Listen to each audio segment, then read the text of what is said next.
Tu veux transformer une photo banale en une photo waouh? Aujourd'hui, je te montre comment retoucher tes photos comme un pro facilement avec Pixelmator Pro. Et crois-moi, tu n'auras plus jamais besoin de Photoshop. Allez, on est parti, générique.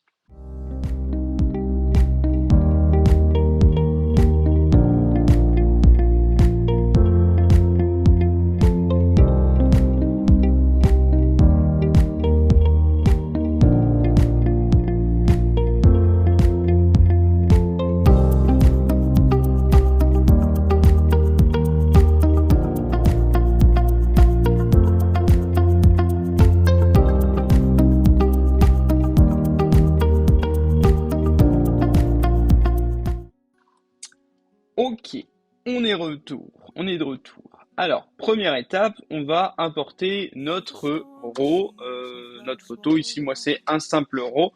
Je vous montre la photo de base, voilà. Donc ici, simple RAW. Euh, Ici, j'ai pas recadré l'image, j'ai pas redressé. J'aurais pu prendre au format 9/16 pour aller couper et mettre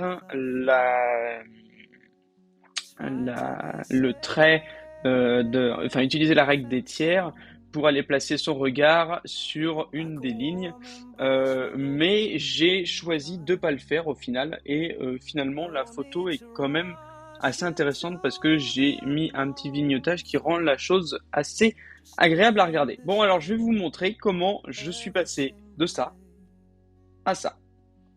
Hop, avant, après. Voilà.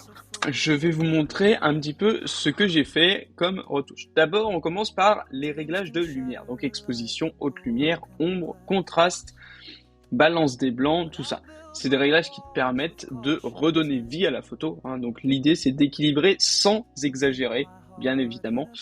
Bon, ici, j'ai baissé un petit peu la température pour aller chercher le bleu dans le ciel et puis rafraîchir un petit peu l'image. Parce que vous voyez qu'au départ, il n'y avait pas du tout de bleu dans le ciel, et là, il y en a quand même pas mal.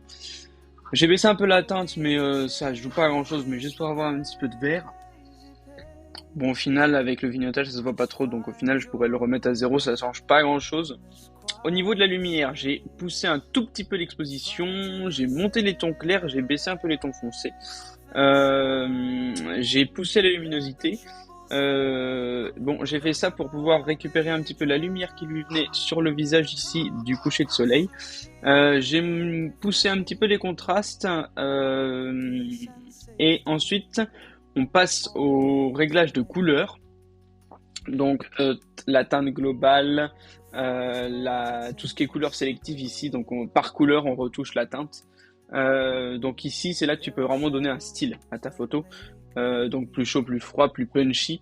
Le but, c'est que ton image raconte une histoire avant tout.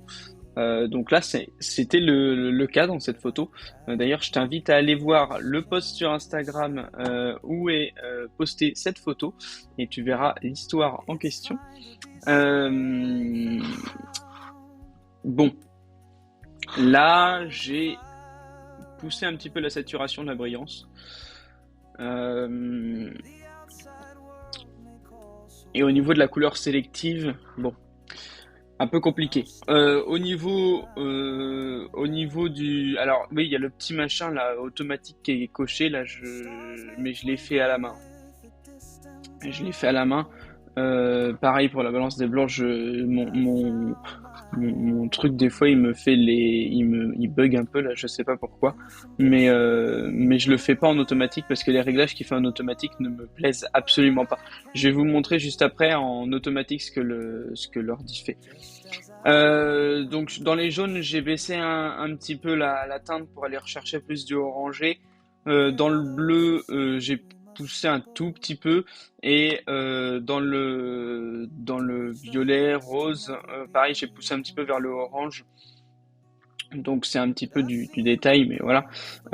Pour la balance des blancs avec les trois roues là, je suis allé chercher un petit peu du vert dans les tons clairs, un petit peu de bleu dans les tons moyens, un peu de rouge dans les tons foncés, pour récupérer le rouge qu'on a ici, hein, et puis avoir cette lumière de coucher de soleil et le bleu dans le ciel, voilà. Et pour la courbe, j'ai placé quelques points un petit peu pour augmenter un petit peu la luminosité tout en jouant un peu sur le contraste et en ayant une lumière une photo un petit peu plus sombre, en augmentant un petit peu la saturation, hein, et le contraste de la photo pour récupérer cette fameuse lumière sur son visage là, qui est assez intéressante, hein, qui est plutôt sympathique. Ça fait vraiment lumière de coucher de soleil. Et j'ai rajouté un petit vignetage sympathique qui permet de centrer vraiment l'attention au centre où en plus on a la lumière qui arrive en plein sur son visage. Donc c'est plutôt intéressant. J'ai mis un petit peu de netteté, d'habitude j'y touche pas, mais là j'en ai mis un petit peu. Je trouvais que c'était mieux avec, voilà. Donc c'est plutôt cool. Je vais vous montrer justement ce que ça donnerait si on faisait tout en automatique. Ça m'y a fait penser là ce que je vous ai dit tout à l'heure là, donc c'est amélioré par ML là. Ça fait tout automatiquement quoi. Je vais vous montrer ce que ça donnerait. On va aller reprendre la même photo, donc fichier ouvrir, bam, et nous c'est celle-là. Voilà. Hop, photo de base. On fait améliorer par ML là. Voilà. Lui de base, il fait ça. Et alors là, du coup, ça ne m'intéresse plus du tout. Au niveau de la température, il fait la même chose que nous. Étonnant. Mais c'est très rare. Mais ça m'intéresse vraiment plus du tout parce que là, bon, le ciel est trop clair pour moi. Là, c'est un peu cramé. On n'a pas trop la lumière de coucher de soleil qui vient. Et c'est très très clair, mais du coup, on n'a plus cette lumière là qui vient casser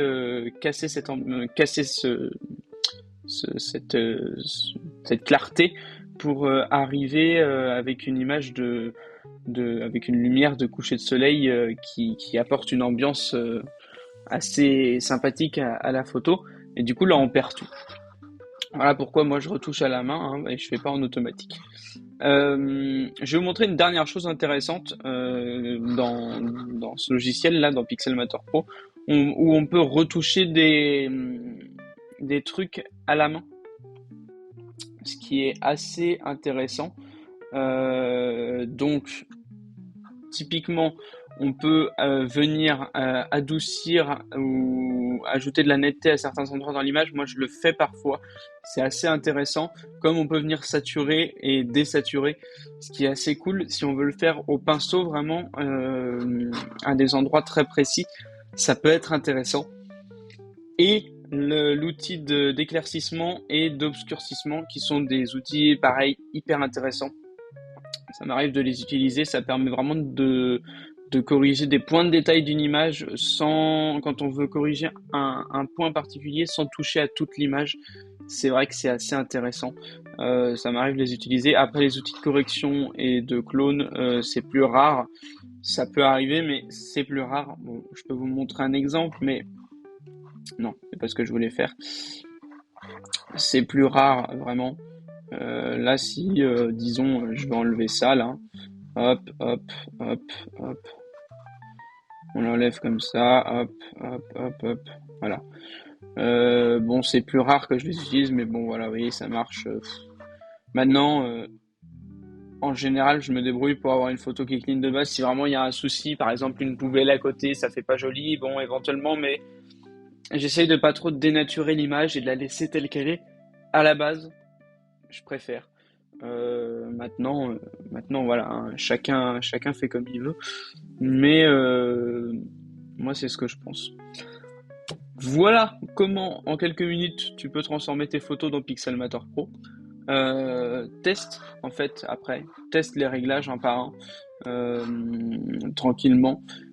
Essaye un petit peu, et puis c'est comme ça que tu vas apprendre, et puis que tu vas voir ce qui te plaît aussi. Et puis, c'est comme ça que tu verras la différence, hein. Et moi, je maintiens à dire que retoucher une photo, c'est pas tricher, Parce que je sais qu'il y a beaucoup de gens qui pensent que retoucher une photo, ouais, c'est tricher. Non, non, pas du tout.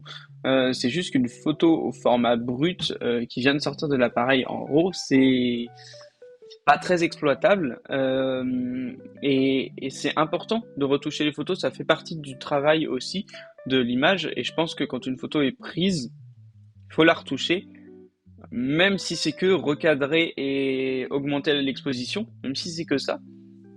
Mais il faut le faire parce que ça permet de vraiment finir sa prise de photo, on va dire. On va dire ça comme ça. Et si tu veux d'autres tutos retouches, abonne-toi et active la cloche. Et puis mets-moi en commentaire si ça t'a plu et mets-moi en commentaire quel logiciel tu utilises pour retoucher tes photos. Je suis curieux de savoir. Je sais qu'il y en a beaucoup qui utilisent Photoshop, Pixelmator Pro, je ne sais pas trop. Je sais qu'il y en a qui utilisent GIMP aussi. Donc dis-moi en commentaire, je suis curieux de savoir.